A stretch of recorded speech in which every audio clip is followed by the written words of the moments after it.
کس نے بچیوں کو گھنگرو پہنائے؟ یہودیوں نے آ کر. میں طوائفوں کے بازار بھی جاتا ہوں اللہ کے فضل سے، ان بچیوں کی کہانی سن کے میرا کلیجہ پھٹ جاتا. یہ طوائف بن گئی اور نچانے والا ویسے کا ویسا صحابی رہا جس نے گھنگرو پہنائے، جس نے اس کی عزت سے اس کی عزت کو پیسوں پہ خریدا، وہ تو ویسے کا ویسا صاحب ہے. اور جو بک گئی اپنی غربت کی ماری ہوئی وہ طوائف بن گئی، وہ رنڈی بن گئی. کس نے ان کو طوائف بنایا ہے؟ کس نے ان کو رنڈی بنایا ہے؟ کس نے انہیں گھنگرو پہنائے؟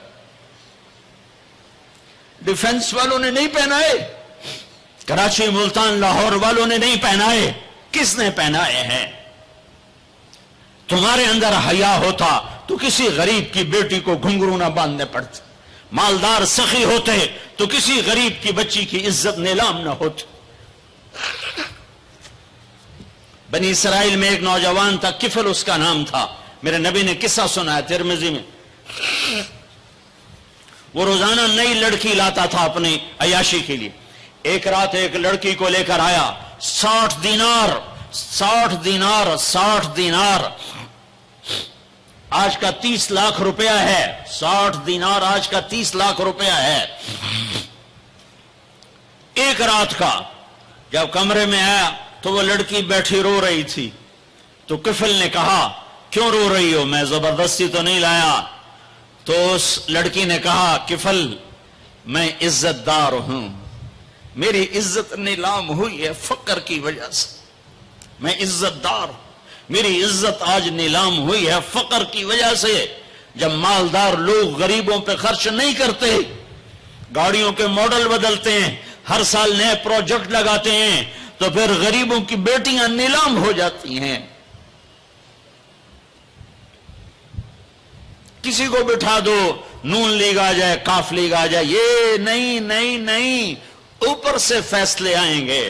وہ آئیں گے جب میں اور آپ اللہ سے صلح کریں گے. تو کفل رونے لگا، آنکھوں میں آنسو آ گئے. کہا بہن جس عزت کے ساتھ آئی تھی اسی عزت کے ساتھ واپس چلی جا. اور میں بڑا کتا انسان ہوں، میں تیرے آنسوؤں کے طفیل توبہ کرتا ہوں، جا میرے لیے بخشش کی دعا کر دے. اور کفل کو نہیں پتا ہونے والا کیا ہے آگے.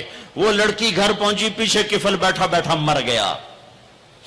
جس حال میں یہ زندگی گزار رہا تھا، کل اس کی میت کو کندھا دینے کوئی نہ تھا، غسل دینے کوئی نہ تھا، دفن کرنے کوئی نہ تھا. یہ ایسی غلط زندگی والا تھا.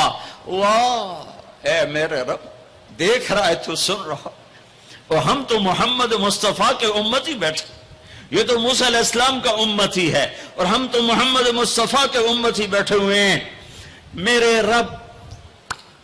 رب کاش اپنے اللہ کو بھی کہیں ڈھونڈتے، کہیں اس کے حبیب کی پیاری زندگی ڈھونڈتے.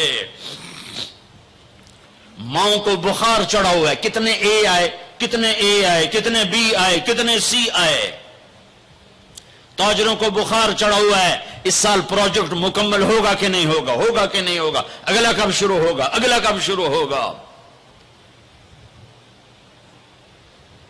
میرے رب نے اگلے دن جب صبح ہوئی اور لوگ اٹھے تو انہوں نے دیکھا تو کفل کے دروازے پر لکھا ہوا تھا بڑا نورانی چمکتا ہوا، ان اللہ قد غفر للکفل.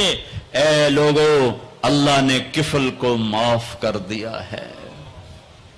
اس لکھنے کا کیا مطلب تھا کہ جاؤ کندھا دو، جاؤ غسل دو، جاؤ قبر میں اتارو، ہم نے معاف کر دیا. اور یہ تو اللہ کے نبی کی امت ہے. اگر اپنے مسائل کا حل کرنا ہے تو قرآن میں ڈھونڈو، ان ھذا القرآن یہدی للتی ہی اقوم. قرآن میں ڈھونڈو. وَنُنَزِّلُ مِنَ الْقُرْآنِ مَا هُوَ شِفَاء. قرآن میں ڈھونڈو. احکمت آیاتہ ثم فصلت من لدن حکیم خبیر. قرآن میں ڈھونڈو. وَتَمَّتْ كَلِمَةُ رَبِّكَ صِدْقًا وَعَدْلًا لَا مُبَدِّلَ لِكَلِمَاتِهِ. قرآن میں ڈھونڈو انہ لقول فصل وما هو بالہزل، یہ میرے رب کا کلام ہے، پیغام ہے۔ آؤ اپنا ہاتھ چھڑا کر اللہ کے حبیب کے ہاتھوں میں دے دو۔ میرے رب نے اعلان کیا یا سود چھوڑ دو یا میں اور میرا رسول تمہارے خلاف اعلان جنگ کریں گے۔ اور بڑی آسانی سے کہہ دیتے ہیں سود کے بغیر پھر تجارت کیسے چلے گی؟ یا اللہ کو راضی کر لو یا تجارت چلا۔ اللہ کا قرآن بھی جھوٹا، اللہ بھی جھوٹا، اللہ کا نبی بھی جھوٹا۔ چلے گی تجارت، ہرس و ہوس چھوڑ دو، چلے گی تجارت جھوٹ چھوڑ دو، چلے گی تجارت لالچ چھوڑ دو، چلے گی تجارت طمع چھوڑ دو، چلے گی تجارت ہوس چھوڑ دو، چلے گی۔ اللہ سچا یا میں سچا، میرا نبی سچا یا میں سچا۔ 100 میں 100 افسر رشوت لیتا ہو، جب ہر طاقتور ظالم ہو، جہاں کا غریب بھی ظالم ہو، جہاں ہر مرد عورت جھوٹ بولے، جہاں ہر آدمی داؤ لگے تو دھوکہ دینے سے باز نہ آئے، ریڑھی والا بھی دھوکہ دینے سے باز نہیں آتا۔ ہمارا مزدور دھوکے باز ہے کہ 8 گھنٹے کا کام 48 گھنٹے میں کرتا ہے۔ ہمارا مستری دھوکے باز ہے، 1 ہفتے کا کام 1 مہینے میں کرتا ہے۔ میں کہاں اور کیا کیا دکھاؤں۔ فیصل آباد فجر کی نماز پڑھ کے نکلا سیر کرنے، واپس آیا تو ایک ریڑھی والا نظر آیا دور سے، سفید پگڑی سفید داڑھی۔ ریڑھی والے عام طور پر ایسے نہیں ہوتے، دنیا کے بھی غریب ہوتے ہیں، دین کے بھی غریب ہوتے ہیں۔ تو مجھے بڑے پیارے لگے وہ بزرگ، تو میں جب ان کے قریب سے گزرا تو میں نے ان کو ایک دفعہ پھر یوں دیکھا، تو میں نے دیکھا ویسے رو رہے تھے خاموش آنسوؤں کے ساتھ، اور ان کا ایک ہاتھ تھا ریڑھی کے اوپر اور ایک ہاتھ تھا پیٹی کے اوپر، اور ایسے آنسو گر رہے تھے ایسے۔ میں کھڑا ہو گیا، میں نے کہا بزرگوں خیریت ہے، کیوں رو رہے ہیں؟ تو کچھ بولے نہیں، کھول کر کچھ بولے نہیں، پیٹی میرے آگے ایسے الٹا دی، ساری ریڑھی پر سیب بکھر گئے۔ جو پہلی لیئر تھی وہ ستھرے سیب تھے، نیچے سارے گلے ہوئے سیب تھے۔ یہ کسی طاقتور نے دھوکہ نہیں دیا، یہ ایک مزدور نے دھوکہ دیا ہے، ایک باغ خریدنے والے نے دھوکہ دیا ہے، جس نے 1,00,000 2 لاکھ میں سیب کا باغ خریدا ہوگا اور اس نے اپنے گندے بھی نکالے ہوں گے۔ ہائے ہائے ہائے، وہ کہنے لگے بیٹا میں بہت غریب ہوں۔ یہ جو انہوں نے بہت پہ زور دیا، یا آج بھی جب میں یہ قصہ سناتا ہوں میرا زخم ایسے تازہ ہو جاتا ہے کہ لگتا ہے وہ بہت کا لفظ پھر خنجر کی طرح میرے دل میں اتر گیا ہے۔ بیٹا میں بہت غریب ہوں، میں صبح سویرے منڈی جاتا ہوں، ایک پیٹی لاتا ہوں موسم کے پھل کی، عصر تک وہ بک جاتی، پھر میں اپنے بچوں کے لیے تازہ آٹا لے کے، آج کسی نے میرے بچوں کی روٹی مجھ سے چھین لی۔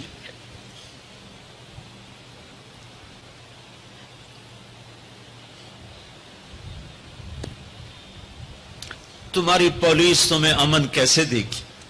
تمہاری فوج تمہیں امن کیسے دے گی؟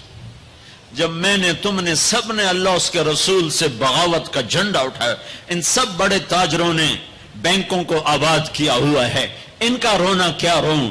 چھوٹے چھوٹے لوگوں نے بھی سیونگ اکاؤنٹ میں پیسے رکھے ہوئے ہیں کہ ہمارے پیسے بڑھ رہے ہیں۔ کیوں نہیں خیال آتا کہ ہم نے اللہ کے ساتھ اور اس کے رسول کے ساتھ جنگ کی ہوئی؟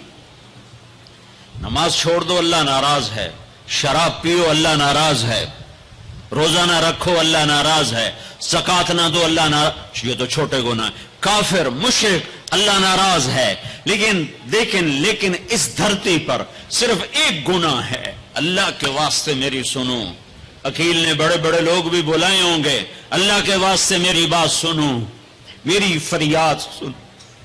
میں کوئی پیشہ ور خطیب نہیں ہوں، میں عقیل کے پیسوں پہ یہاں نہیں آیا ہوں. میری سنو. میرا رب کہتا ہے یا سود چھوڑ دو یا پھر میں اور میرا رسول تمہارے خلاف جنگ کریں گے. جس کے پاس 4 پیسے زیادہ آتے ہیں وہ بینک بنا کے بیٹھ جاتا، بینک خرید لے. پہلے اللہ سے صلح تو کرو. کہتے ہو چوریاں ہیں، ڈاکے ہیں، وہ بھی ہمارے اپنے ہیں. واللہ میں ان کے لیے دعا کرتا ہوں، بد دعا نہیں کرتا ہوں، دعا کرتا ہوں. چونکہ اگر یہ اس حال میں مر گئے تو بڑی خوفناک جہنم میں جائیں گے، اور یہ میرے نبی کے امتی ہیں. نہ انہیں اللہ کے نبی کا دیدار نصیب ہوگا نہ اللہ کا دیدار نصیب ہوگا. اور جہنم کی آگ اس سے الگ ہے. یا تو اللہ کی جہنم کو جا کے پانی سے بجھا دو، قصہ ہی مکا دو، اور اللہ کی جنت کو آگ لگا دو، جزا سزا کا تصور مٹا دو، اور اتنے طاقتور بن جاؤ کہ آج تم لوگوں کی گردنیں اتارتے ہو تو کل جب ملک الموت تمہاری روح کھینچنے کے لیے آئے تو اس کو بھی کلاشنکوف مار دینا اور اس کے بھی سامنے کھڑے ہو کے دکھا دینا. یا اتنی طاقت پیدا کرو کہ جب تمہیں اٹھا کے قبر میں لے جا رہے ہوں تو جانے سے انکار کر دینا، اڑ جانا، میں نہیں جانتا لال و زور. یا منکر نکیر سے ٹکر لے کے دکھاؤ، یا اللہ کے سامنے قیامت کے دن اڑ کے دکھاؤ، یا یہ کرتوت کر کے میرے نبی کے سامنے کر کے. ہم کیسی امت ہیں جس کے لاڈلوں کے سر ذبح کٹ گئے. ارے بکرے کو ذبح کرتے ہوئے بھی رحم آ جاتا ہے. اپنی قربانی کے جانور کے سر پہ کھڑا ہونا مستحب ہے. میں نہیں کھڑا ہو سکتا، مجھے میرا دل گھبرانے لگتا ہے. اور پیچھے مڑ کے دیکھو 61 ہجری میں حسین کا سر گلا کاٹا جا رہا ہے، ذبح کیا جا رہا ہے بکرے کی طرح. اس کے معصوم عبداللہ کو ذبح کیا جا رہا ہے، اس کے علی کو ذبح کیا جا رہا ہے، اے حسن کے قاسم کو ذبح کیا جا رہا ہے، اور حسین کا کٹا سر ابن زیاد کے سامنے وہ منہ پہ چھڑیاں مار رہا ہے. اور ابو برزہ اسلمی کھڑے ہو کے فرماتے ہیں بدبخت، یہ چھڑی ان ہونٹوں سے ہٹ. میں نے ان ہونٹوں پہ نبی کے ہونٹوں کو لگتے دیکھا، ان ہونٹوں کے پوسے لیے. اس لیے کہ وہ جانتے تھے کہ جنت بھی ہے جہنم بھی ہے. آؤ آج مل کے اللہ کی دوزخ کو بجھا دیں اور اللہ کی جنت کو آگ لگا دیں، اور منکر نکیر اور اسرائیل کو بھی کلاشنکوف سے اڑا دیں. پھر جاؤ جو مرضی عزتیں لوٹو، قتل کرو، بندے اٹھاؤ، سود کھاؤ، نوکروں کو مارو، نوکروں کو گالیاں دو. ہر گھر میں نوکر بے عزت نہیں ہو رہے، ہر گھر میں نوکرانیاں بے عزت نہیں ہو رہی. بیگم سے چائے کی پیالی نہیں پورا سیٹ ٹوٹ جائے تو صرف اتنا کہتے اوہ سیٹ ٹوٹ گیا، اور نوکرانی سے پیالی ٹوٹ جائے تو اس کی عزت اتار کر اس کے ہاتھ میں پکڑا دی جاتی ہے. اپنے ہاتھوں سے گاڑی لگ جائے تو بس اوہ گاڑی لگ گئی. ڈرائیور کے ہاتھوں گاڑی لگ جائے تو اس کی عزت اس کے ہاتھ میں پکڑا دی جاتی. کیا یہ ظلم ہر گھر میں نہیں ہو رہا؟ ملازم کو وقت کے تنخواہ نہیں دیتے، کیا یہ ظلم ہر گھر میں نہیں ہو رہا؟ 2-2 لاکھ کا سوٹ پہن کر 35-35 لاکھ کی گھڑی پہنتے ہیں، اور غریب کا اپنا نوکر آ جائے میرا بچہ بیمار ہے پیسے دے دیں. تمہیں پتہ آج کل بڑا مندہ ہے، کوئی پیسے ہیں کوئی نہیں. کیا یہ نہیں ہو رہا؟ جب یہ ہو رہا ہے تو پھر پہلے میں اپنے آپ کو اور آپ کو خطاب کر کے کہتا ہوں آؤ مل کر توبہ کریں، آؤ اللہ کے دربار میں توبہ کریں، اللہ سے صلح کریں. اعلان جنگ اللہ سے، اور کہتے ہو حکومت والوں سے امن لاؤ. یہ امن لا سکتے ہیں؟ ہمارے جیسے کمزور ہیں. پولیس امن لا سکتی؟ سارے پاکستان کی پولیس 6-7 لاکھ 8 لاکھ 10 لاکھ، سارے پاکستان کی فوج 7-8 لاکھ، یہ کیا کر سکتے ہیں؟ ہاں ہاں اسے بلاؤ جو سوتا نہیں، اسے بلاؤ جو اونگتا نہیں، اسے بلاؤ جو ڈرتا نہیں، اسے بلاؤ جو دبتا نہیں، اسے بلاؤ جو گھبراتا نہیں، اسے بلاؤ جس کے لشکر کی حد نہیں، جس کی ذات کی حد نہیں، جس کی طاقت کی حد نہیں، جس کے خزانوں کی حد نہیں، جس کی قوت کی حد نہیں، جس کے ملک کی حد نہیں، جس کی شاہی کی حد نہیں، جس کی کبریائی کی حد نہیں، جس کی عظمت کی حد نہیں، جس کی ہیبت کی حد نہیں، جس کے لشکروں کی حد نہیں، جس کی جاہ و جلال کو زوال نہیں، جس کی ذات کو موت نہیں، جس کی ذات کو حاجت ضرورت نہیں۔ وہ کون ہے؟ وہ کون ہے؟ وہ اللہ ہے۔ وہ کون ہے؟ وہ رحمان ہے۔ وہ کون ہے؟ وہ رحیم ہے۔ وہ کون ہے؟ وہ الملک القدوس ہے۔ وہ کون ہے؟ وہ السلام المؤمن المہیمن ہے۔ وہ کون ہے؟ وہ العزیز الجبار المتکبر۔ وہ کون ہے؟ وہ ہے جو تمہاری شاہ رخ سے زیادہ قریب ہے، اور اسی کو ہم ننگے ہوئے کھڑے ہیں۔